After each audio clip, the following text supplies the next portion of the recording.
ಈ ನಂಬರ್ಗೆ ಲಾಂಚ್ ಆದ ದಿನದಿಂದಲೇ ಡೈಲಿ 3000 ಕರೆಗಳು ಡೈಲಿ ಬರ್ತಾ ಇದೆ. ಆ ಹೆಲ್ಪ್ ಲೈನಲ್ಲಿ ಕೂತಿರೋ ಅಂಥವ್ರಿಗೆ ಈ ಒಂದು ಪ್ರಾಬ್ಲಮ್ನ ಎಫಿಷಿಯೆಂಟಾಗಿ ಸಾಲ್ವ್ ಮಾಡುವಂತಹ ಒಂದು ನಾಲೆಜ್ ಇದೆಯಾ? ಆಗಲೇ ಹೇಳ್ದಂಗೆ ಯಾವುದೇ ಡೆಡ್ಲೈನ್ಸ್ ಇಲ್ಲ, ನೀವು ಯಾವಾಗ ಬೇಕಾದರೂ ಅಪ್ಲಿಕೇಶನ್ ಹಾಕ್ಬೋದು. ಗ್ರಾಮೀಣ ಭಾಗದಲ್ಲಿ ಒಟ್ಟು 96 ಲಕ್ಷ ಪ್ರಾಪರ್ಟಿಗಳಿದ್ರೂ ಇಲ್ಲಿವರೆಗೂ ಈ ಸ್ವತ್ತುಯಿಂದ ಹಾಕಿರೋಂಥ ಅಪ್ಲಿಕೇಶನ್ ನಂಬರ್ನ ಕೇಳಿದ್ರೆ ನಿಮಗೆ ಶಾಕ್ ಆಗಿಬಿಡುತ್ತೆ, ದಿಗ್ಭ್ರಮೆಗೆ ಒಳಗಾಗ್ಬಿಡ್ತೀರಾ. ಇದಕ್ಕೆ ಕಾರಣ ಏನು ಅಂದರೆ ಇಲ್ಲಿವರೆಗೂ ಹಾಕಿರೋ ಅಪ್ಲಿಕೇಶನ್ ಬಂದು 8,886 ಅಷ್ಟೇ. ಇದು ಒಟ್ಟಾಗಿ ಇರುವಂಥ ಪ್ರಾಪರ್ಟಿನಲ್ಲಿ ಒಂದೇ 1% ಕೂಡ ಅಲ್ಲ, 0.1% ಕೂಡ ಅಲ್ಲ. ಇದು 1% ಅಂದರೆ 96,000 ಪ್ರಾಪರ್ಟಿಗಳಾಗುತ್ತೆ. ನಮಸ್ತೆ ಫ್ರೆಂಡ್ಸ್, ಮೋಹನ್ ಡೈರೀಸ್ ಇನ್ಫೋಗೆ ಸ್ವಾಗತ. ಈ ವಿಡಿಯೋ ಎಲ್ಲೂ ಸ್ಕಿಪ್ ಮಾಡಬೇಡಿ, ಯಾಕೆಂದರೆ ಈ ವಿಡಿಯೋ ತುಂಬ ಇನ್ಫಾರ್ಮೇಟಿವ್ ಮತ್ತು ತುಂಬ ಇಂಪಾರ್ಟೆಂಟ್ ವಿಡಿಯೋ ಆಗಿದೆ. ಈ ಸ್ವತ್ತು ರಿಲೇಟೆಡು ಮತ್ತು ಈ ಖಾತಾ ರಿಲೇಟೆಡು. ನಿಮಗೆ ಗೊತ್ತೇ ಇದೆ, ನನ್ನದೊಂದು ವಾಟ್ಸಪ್ ಚಾನಲ್ ಇದೆ, ವಾಟ್ಸಪ್ ಗ್ರೂಪ್ ಇದೆ, ಅದ್ರ ಲಿಂಕ್ಗಳನ್ನ ಡಿಸ್ಕ್ರಿಪ್ಷನಲ್ಲಿ ಕೊಟ್ಟಿರ್ತೀನಿ. ನನ್ನ ಚಾನಲ್ ಸಬ್ಸ್ಕ್ರೈಬ್ ಮಾಡಿಲ್ಲ ಅಂದರೆ ಮಾಡ್ಕೊಳ್ಳಿ, ಅಲ್ಲಿಗೂ ಹೋಗಿ ಜಾಯ್ನ್ ಆಗಿದ್ರೆ ಜಾಯ್ನ್ ಆಗಿ. ಈ ಥರ ಹೆಲ್ತಿ ಡಿಸ್ಕಷನ್ಸು ಗ್ರೂಪಲ್ಲಿ ತುಂಬಾ ನಡೀತಾ ಇರುತ್ತೆ. ಹಾಗಿದ್ರೆ ಎಲ್ಲೂ ಟೈಮ್ ವೇಸ್ಟ್ ಮಾಡ್ದಂಗೆ ವಿಡಿಯೋ ಸ್ಟಾರ್ಟ್ ಮಾಡೋಣ ಬನ್ನಿ. ಈ ಒಂದು ಬಿಗ್ ಅಪ್ಡೇಟು ಪ್ರಿಯಾಂಕ್ ಖರ್ಗೆ ಅವರ ಫೇಸ್ಬುಕ್ ಪೇಜ್ನಿಂದ ಬಂತು. ಇದಕ್ಕೆ ಕಾರಣ ನಾನು ಒಂದು ಎಕ್ಸ್ ಅಕೌಂಟ್ನಲ್ಲಿ ಅಪ್ಡೇಟ್ ಮಾಡಿದ್ದಂಥ ಪೋಸ್ಟ್ ಅಂತಲೇ ಹೇಳಬೇಕು. ಯಾಕೆ ಅಂದರೆ ಅದರಲ್ಲಿ ನಾನು ಕ್ಲೀನಾಗಿ ಬರೆದಿದ್ದೆ ಈ ರೀತಿ ಈ ಸ್ವತ್ತುಯಿಂದ ತುಂಬ ಪ್ರಾಬ್ಲಮ್ ಆಗ್ತಾ ಇದೆ, ಯಾರಿಗೂ ಅಪ್ಲಿಕೇಶನ್ ಆಗ್ತಿಲ್ಲ ಅಂತ 4 ದಿನದ ಹಿಂದೆ ನಾನು ಪೋಸ್ಟ್ ಹಾಕಿದ್ದೆ. ಅದಾಗಿ 2 ದಿನಕ್ಕೆ ಈ ಒಂದು ಅಪ್ಡೇಟ್ ಬಂದಿದೆ. ಇದು ಒಂದು ನಮ್ಮ ಚಾನಲ್ನ ಸಕ್ಸಸ್ ಅಂತಲೇ ಹೇಳಬೇಕು. ಈ ರೀತಿ ಒಂದು ಕಾಸ್ಗೋಸ್ಕರ ನೀವು ಹೋರಾಡಬೇಕಂದ್ರೆ ನನ್ನ ಟ್ವಿಟರ್ನಲ್ಲೂ ಕೂಡ ಫಾಲೋ ಮಾಡಿ, ಲಿಂಕ್ಗಳನ್ನ ಡಿಸ್ಕ್ರಿಪ್ಷನಲ್ಲಿ ಹಾಕಿರ್ತೀನಿ. ಈ ಒಂದು ಪೋಸ್ಟ್ನಲ್ಲಿ ಅಂಥದ್ದೇನಪ್ಪ ಹಾಕಿದ್ರು ಪ್ರಿಯಾಂಕ್ ಖರ್ಗೆ ಅವರು ಅಂದರೆ, ಆನ್ಲೈನಿಂದ ರಿಸೀವ್ ಆಗಿರುವಂಥ ಅಪ್ಲಿಕೇಶನ್ ನಂಬರ್ನ ಹಾಕಿದ್ದಾರೆ. ಆ ನಂಬರು ತುಂಬಾ ಶಾಕಿಂಗ್ ಆಗಿದೆ. 8,886 ಅಪ್ಲಿಕೇಶನ್ನು, ಟೋಟಲ್ 96 ಲಕ್ಷ ಪ್ರಾಪರ್ಟಿಗಳಲ್ಲಿ 1% ಕೂಡ ಇಲ್ಲ. 96,000 ಬರುತ್ತೆ. 1% ಅಂದರೆ ಇದು 0.1% ಇದೆ ಅಷ್ಟೇ. 0.1% ಕೂಡ ಇಲ್ಲ. 0.1% ಅಂದರೆ 9,600 ಏನೋ ಬರುತ್ತೆ. ಇಲ್ಲಿ ನೋಡಿ, 8,886 ಅಪ್ಲಿಕೇಶನ್ ಅಷ್ಟೇ. ಇದು ತುಂಬಾ ಶಾಕಿಂಗ್ ನಂಬರ್. 96 ಲಕ್ಷ ಪ್ರಾಪರ್ಟಿಗಳಿಗೆ ಯಾವಾಗ ಕೊಡ್ತಾರೆ ಇವ್ರು ಈ ಖಾತಾ? 96 ಲಕ್ಷ ಪ್ರಾಪರ್ಟಿಗಳು ಸೇಲ್ ಮಾಡೋಕ್ಕಾಗದೆ, ಯಾವುದೇ ವಹಿವಾಟು ನಡೆಸೋಕ್ಕಾಗದೆ ಹಾಗೆ ನಿಂತಿದೆ. ಅಷ್ಟು ಪ್ರಾಪರ್ಟಿಗಳಿಗೂ ಈ ಖಾತಾ ಬೇಕೇ ಬೇಕು. ಈ ಖಾತಾ ಇಲ್ಲ ಅಂದರೆ ಏನೂ ಆಗ್ತಾ ಇಲ್ಲ ಪಂಚಾಯತ್ ಲಿಮಿಟಲ್ಲಿ. ಪ್ರಿಯಾಂಕ್ ಖರ್ಗೆ ಅವರು ಮುಂದುವರೆದು ಹೇಳ್ತಾರೆ ಇದಕ್ಕೆಲ್ಲ ಕಾರಣ ಏನು ಅಂತ. ಆ ಕಾರಣದಲ್ಲಿ ಹೇಳ್ತಾರೆ ಅವರು, ಟೆಕ್ನಿಕಲ್ ಮತ್ತು API ಇಶ್ಯೂಯಿಂದ ಇದಾಯಿತು. ಈ ಒಂದು ಸಾಫ್ಟ್ವೇರ್ನ ಡೆವಲಪ್ ಮಾಡಿರೋದು NIC ಅಂತೆ. ಇದರಿಂದ ಇದೆಲ್ಲ ಟೆಕ್ನಿಕಲ್ ಇಶ್ಯೂ ಆಗ್ತಾ ಇರೋದ್ರಿಂದ ಈ ಒಂದು ಅಪ್ಲಿಕೇಶನ್ ನಂಬರು ಡಿಕ್ಲೈನ್ ಆಗಿದೆ ಅಂತ ಹೇಳ್ತಾ ಇದ್ದಾರೆ. ಈ ಒಂದು ಸಾಫ್ಟ್ವೇರ್ ಇಶ್ಯೂಸು ಈ ಸ್ವತ್ತು 2.0 ಸ್ಟಾರ್ಟ್ ಆದ ಮೊದಲನೇ ದಿನದಿಂದಲೇ ಇದೆ. ಈ ಸ್ವತ್ತಲ್ಲಿ ಏನೇನೆಲ್ಲ ಪ್ರಾಬ್ಲಮ್ ಬರ್ತಾ ಇದೆ ಅಂದರೆ, ಸಬ್ಮಿಟ್ ಮಾಡೋಕ್ಕೆ ಹೋಗಿದ್ದ ಟೈಮಲ್ಲಿ ಸಬ್ಮಿಟ್ ಆಗ್ತಾ ಇಲ್ಲ, ಎರರ್ ಅಂತ ಬರ್ತಾ ಇದೆ. KYC ಆಗ್ತಾ ಇಲ್ಲ, ಮತ್ತು ಡಾಕ್ಯುಮೆಂಟ್ EC ಫೆಚ್ ಆಗ್ತಾ ಇಲ್ಲ. ಫೆಚ್ ಆದರೆ ಅಲ್ಲಿ ನೋ EC ಅಪ್ಲೋಡೆಡ್ ಅಂತ ಬರ್ತಾ ಇದೆ.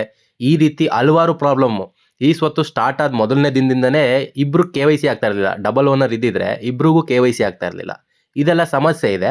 ಇದಕ್ಕೀಗ ಇವರು ನಾವು ಟ್ವಿಟರ್ನಲ್ಲಿ ಪೋಸ್ಟ್ ಹಾಕಿದ್ಮೇಲೆ ಬಂದ್ಬಿಟ್ಟು ಇಲ್ಲಿ ಹೇಳ್ತಾ ಇದ್ದಾರೆ, ನಾವು ಇದನ್ನು ಸಾಲ್ವ್ ಮಾಡೋದಕ್ಕೋಸ್ಕರ ಎಲ್ಲ ಸ್ಟೆಪ್ಸ್ಗಳನ್ನು ತಗೊಳ್ತಾ ಇದ್ದೀವಿ ಅಂತ ಗೌರ್ಮೆಂಟ್ ಅಫಿಷಿಯಲ್ ಸ್ಟೇಟ್ಮೆಂಟ್ ಕೊಟ್ಟಿದ್ದಾರೆ.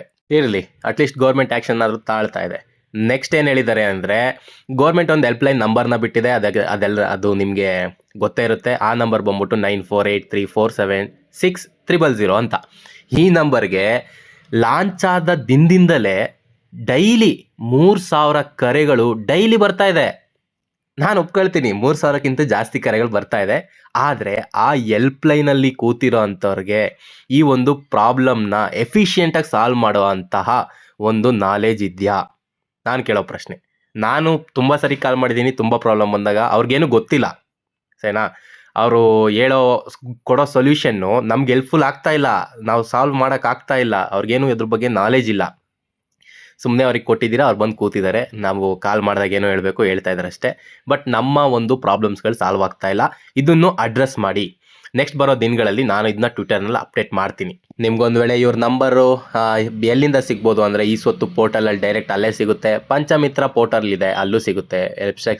ಹೆಲ್ಪ್ ಡೆಸ್ಕ್ ಸ್ಟಾಫ್ಗಳಿಗೆ ಇವ್ರು ಟ್ರೈನ್ ಮಾಡಿದಾರಂತೆ, ಬಟ್ ನಮಗೇನು ಹೆಲ್ಪ್ಫುಲ್ ಆಗ್ತಾ ಇಲ್ಲ. ರಿಫ್ರೆಶರ್ ಟ್ರೈನಿಂಗ್ ಮಾಡ್ತಾ ಇದ್ದೀವಿ ಅಂತ ಇದ್ದಾರೆ. ಮೇಯ್ನ್ ಏನು ಅಂದರೆ, ಟ್ರೈನರ್ಸ್ಗಳು ಏನು ಅಲ್ಲಿ ಕೂತಿದ್ದಾರಲ್ಲ ಕಾಲ್ ಸೆಂಟರ್ ಅವರು, ಅವ್ರಿಗೆ PDO ಕಾಂಟ್ಯಾಕ್ಟ್ಸ್ಗಳನ್ನ ಕೊಡಿ. ಎಫಿಷಿಯೆಂಟಾಗಿರೋ ಒಳ್ಳೆ ನಾಲೆಜ್ ಇರೋವಂಥ PDO ಕಾಂಟ್ಯಾಕ್ಟ್ಗಳನ್ನ ಕೊಡಿ. ಅವ್ರೇನಾದರೂ ಈ ಥರ ಬಂದಾಗ ಅವ್ರು ಸಾಲ್ವ್ ಮಾಡೋವಂಥ ಟ್ಯಾಲೆಂಟೆಡ್ ಇರಬೇಕು ಪಿ ಡಿ ಒಗಳು, ಆವಾಗಲೇ ಏನಾದರೂ ಹೆಲ್ಪ್ ಆಗುತ್ತೆ. ನೀವು ಕಾಲ್ ಸೆಂಟರಿಗೆ ಕೊಟ್ಟು ಈ ರೀತಿ ಕಾಂಪ್ಲಿಕೇಟೆಡ್ ಪ್ರಾಬ್ಲಮ್ಸ್ನ ಸಾಲ್ವ್ ಮಾಡಿ ಅಂದರೆ ಅವ್ರಿಗೇನು ಗೊತ್ತಾಗೋದಿಲ್ಲ, ಅವ್ರ ತಪ್ಪು ಇಲ್ಲ ಅದರಲ್ಲಿ. ಗವರ್ನಮೆಂಟ್ ಸರ್ವರ್ ಇಂಟಿಗ್ರೇಷನ್ ಬರಬೇಕಾದ್ರೆ ಯಾಕೆ ಪ್ರಾಬ್ಲಮ್ ಬರ್ತಾ ಇದೆ ಅಂತ ನಾನು ಸ್ಟೆಪ್ ಬೈ ಸ್ಟೆಪ್ ಅಥವಾ ಮಿನಿಟ್ ಟು ಮಿನಿಟ್ ಅಪ್ಡೇಟ್ ಕೊಟ್ಟಿದ್ದೀನಿ ನನ್ನ ಚಾನಲಲ್ಲಿ. ಆ ಕಮೆಂಟ್ಗಳು ನೋಡಿದ್ರೆ ಸರ್ ಇದು ಈ ಆಸ್ತಿ ಕೊಡ್ತಾ ಇದ್ದಾರೆ, ಈ ಸ್ವತ್ತಿಗೆ ಏನು ಪ್ರಾಬ್ಲಮ್ ಆಗುತ್ತೆ ಅಂತ ನನ್ನೇ ಕ್ವಶನ್ ಕೇಳ್ತಾರೆ. ಅದಕ್ಕೆ ಈ ಒಂದು ವಿಡಿಯೋ ನೋಡಿ ಅಂಥವ್ರು ಬಂದು ಈ ಪಾರ್ಟ್ 5 ನಿಮಿಷ 6 ಸೆಕೆಂಡಿಗೆ ಬಂದು ನೋಡಿ, ಸರಿನಾ? ಇದರಲ್ಲಿ ಏನು ಹೇಳಿದ್ದಾರೆ ಅಂದರೆ ಅವರು ಪಬ್ಲಿಕ್ ಕನ್ವೀನಿಯನ್ಸ್ಗೋಸ್ಕರ ನಾವು ರೂಲ್ ಬೇಸ್ಡ್ ಮಾಡಿಫಿಕೇಶನ್ಸ್ನ ಮಾಡಿದ್ದೀವಿ ಈ ಸ್ವತ್ತಲ್ಲಿ. ಈಗ ಹೊಸ ಪಬ್ಲಿಕ್ಗಳು ಲಾಗಿನ್ ಆಗಿ ಫ್ರೆಶ್ ಅಪ್ಲಿಕೇಶನ್ಸ್ ಹಾಕ್ಬೋದು ಆಗಿದೆ ಅಂತ ಹೇಳಿದ್ದಾರೆ. ಈ ಫ್ರೆಶ್ ಅಪ್ಲಿಕೇಶನ್ ಹಾಕಬೇಕಾದ್ರೆ ಈ ಸ್ವತ್ತು 2.0ನ ಎಲ್ಲಿಗೆ ಇಂಟಿಗ್ರೇಟ್ ಮಾಡಿದ್ದಾರೆ?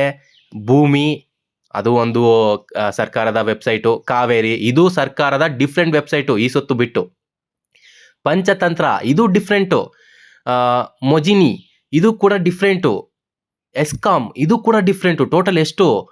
5 ಡಿಫ್ರೆಂಟ್ ಗೌರ್ಮೆಂಟ್ ವೆಬ್ಸೈಟ್ಗಳನ್ನ ಈ ಸ್ವತ್ತುಗೆ ಇಂಟಿಗ್ರೇಟ್ ಮಾಡಿದ್ದಾರೆ. ಇವಾಗ ಈ ಆಸ್ತಿಗೂ ಬೇಕಪ್ಪ ಇದು ಭೂಮಿ, ಈ ಆಸ್ತಿಗೂ ಬೇಕಪ್ಪ ಕಾವೇರಿ, ಈ ಆಸ್ತಿಗೂ ಬೇಕಪ್ಪ ಮೊಜಿನಿ, ಈ ಆಸ್ತಿಗೂ ಬೇಕಪ್ಪ ಬೆಸ್ಕಾಮ್, ಇವೆಲ್ಲ ಬೇಕೇ ಬೇಕು. ಅಲ್ಲಿ ಇಂಟಿಗ್ರೇಟ್ ಮಾಡ್ತಿದ್ರೆ ಇಲ್ಲಿ ಸರ್ವರ್ ಪ್ರಾಬ್ಲಮ್ ಬರೋದು ಕಾಮನ್. ನಾನು ಅದ್ರ ರಿಲೇಟೆಡೇ ವಿಡಿಯೋ ಮಾಡಿದ್ದು ನೋಡಿ. ದಿನ ಬೆಳಿಗ್ಗೆ ಎದ್ದರೆ ನಮಗೆ ಇದ್ರ ರಿಲೇಟೆಡ್ ಅಪ್ಡೇಟು, ಇದ್ರ ರಿಲೇಟೆಡ್ ಯಾವುದೇ ಒಂದು ನೋಟಿಫಿಕೇಷನ್ ಬಂದರೂ ಅದನ್ನ ಟ್ರ್ಯಾಕ್ ಮಾಡಿ ನಿಮಗೆ ಇನ್ಫಾರ್ಮೇಷನ್ ಕಳ್ಸೋದು ನನ್ನ ಕೆಲಸ. ನಾನು ಇದರಲ್ಲಿ ನಿಯರ್ಲಿ 2 to 3 ಇಯರ್ಸಿಂದ ಇದ್ರ ಮೇಲೆ ವರ್ಕ್ ಮಾಡ್ತಾ ಇದ್ದೀನಿ. ಈ ಸ್ವತ್ತು ಅಥವಾ ಈ ಖಾತಾ ಯಾವಾಗ ಸ್ಟಾರ್ಟ್ ಆಯಿತು ಅದರಲ್ಲೂ ಕೂಡ ನಾನು 1.5 ಇಯರಿಂದ ಫಾಲೋ ಅಪ್ ಮಾಡ್ತಾ ಇದ್ದೀನಿ. ನನಗೆ ಇದ್ರ ರಿಲೇಟೆಡ್ ಒಳ್ಳೆ ಇನ್ಫಾರ್ಮೇಷನ್ ಇದೆ. ನಾನು ಪೇಯ್ಡ್ ಸರ್ವಿಸ್ ಕೂಡ ಮಾಡ್ತಾ ಇದ್ದೀನಿ ವಾಟ್ಸಪ್ ಚಾನಲಲ್ಲಿ. ನೀವು ಬಂದು ನಾನು ಪರ್ಸ್ನಲಾಗಿ DM ಮಾಡಿದ್ರೆ ನಾನು ಪೇಯ್ಡ್ ಸರ್ವಿಸ್ನ ನೀವು ತಗೋಬೋದಾಗಿದೆ, ಸರಿನಾ? ಈಗ ಅವರೇ ಮುಂದುವರೆದು ಹೇಳ್ತಾರೆ, ಸ್ವತಃ ಪ್ರಿಯಾಂಕ್ ಖರ್ಗೆ ಅವರು, ಈ ಒಂದು ಇಂಟಿಗ್ರೇಷನಿಂದನೇ ನಿಮಗೆ ಟೆಕ್ನಿಕಲ್ ಇಶ್ಯೂ ಅಥವಾ ಟೆಕ್ನಿಕಲ್ ಚಾಲೆಂಜಸ್ ಬರ್ತಾ ಇದೆ ಅಂತ. ನಾನು ಇದನ್ನ ನನ್ನ ಚಾನಲಲ್ಲಿ ತುಂಬ ಮುಂದೆನೇ ಹೇಳಿದ್ದೆ. ಈ ಎಲ್ಲ ಪ್ರಾಬ್ಲಮ್ಸ್ಗಳನ್ನ ಅಡ್ರೆಸ್ ಮಾಡೋದಕ್ಕೆ ನಮ್ಮ ಯೂಟ್ಯೂಬ್ ಕಮ್ಯುನಿಟಿ ಕೂಡ ತುಂಬಾ ಹಾರ್ಡ್ ವರ್ಕ್ ಆಗ್ತಾ ಇದೆ. ಅಷ್ಟೇ ಅಲ್ಲದೆ ಡಿಪಾರ್ಟ್ಮೆಂಟಲ್ಲಿ ಯಾವುದೇ ಥರದ ಡೆಡ್ಲೈನ್ ಕೂಡ ಇಟ್ಟಿಲ್ಲ. ನೀವು ಇಷ್ಟೇ ಟೈಮ್ಗೆ ಈ ಖಾತಾ ಮಾತ್ರ ಅಂತ, ಅಂದರೆ ಇಲ್ಲಿಂದ ಇಲ್ಲಿವರೆಗೂ ಫ್ರಮ್ ಸ್ಟಾರ್ಟ್ ಟು ಎಂಡ್ ಅಂತ ಯಾವುದೇ ಡೇಟ್ ಫಿಕ್ಸ್ ಆಗಿಲ್ಲ. ಈ ಖಾತಾ ಇಷ್ಟೇ ದಿನದವರೆಗೂ ಇರುತ್ತೆ ಅಂತ. ಈ ಖಾತಾ ಇನ್ನೂ ತುಂಬ ದಿನಗಳಿರುತ್ತೆ. ಹಂಗಂತ ಹೇಳ್ಬಿಟ್ಟು ನೀವು ಈ ಖಾತಾ ಅಪ್ಲೈ ಮಾಡ್ದಂಗೆ ಹಂಗೆ ಕೂತ್ಕೋಬೇಡಿ. 8886 ಅಪ್ಲಿಕೇಶನ್ ಅಂದರೆ ಅದು ಯಾವ ನಂಬರು ಅಲ್ಲ. ಮಿನಿಮಮ್ 1,00,000 ಅಪ್ಲಿಕೇಶನ್ ಆದರೂ ಹೋಗಿರಬೇಕಿತ್ತು, ಅಷ್ಟು ಹೋಗಿಲ್ಲ, ತುಂಬಾ ಕಮ್ಮಿ. ಮಿನಿಮಮ್ ಅಂದರೂ 0.1% ಅಪ್ಲಿಕೇಶನ್ಸ್ ಆದರೂ ಹೋಗಿರಬೇಕಿತ್ತು, ಅದು ಹೋಗಿಲ್ಲ, ಅದು ತುಂಬಾ ಕಮ್ಮಿ ಆಗಿದೆ.